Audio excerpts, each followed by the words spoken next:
want to teach you something that they never taught you in English class. It's called the word knut.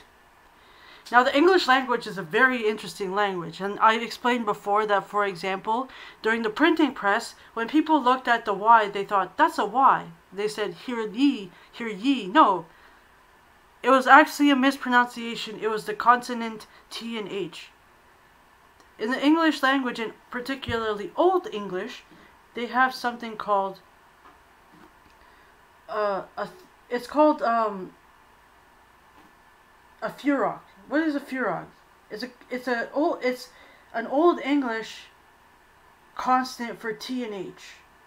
Old English is a very interesting language because, for example, at one time there was a man. He was a pope. His name was Knut. And this story really tells an interesting idea how language changes over time. Knut, at one time, it was spelled C-U-N-T. Before that word was ever popularized. Nobody knew what C-U-N-T meant, except at that time it was spelled with a K.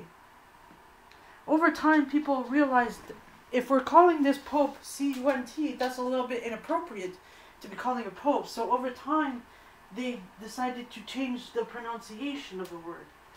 Their solution to this was to take the C, the U and the N and switch it. So rather than saying C-U-N-T, cunt, they would say Knut. Because I guess you could say he was a very powerful man. It wasn't appropriate to be calling him Pope Cunt. So they had to switch it somehow, and that was their solution. I guess this is an inside joke because the English language is a very interesting language and it changes over time.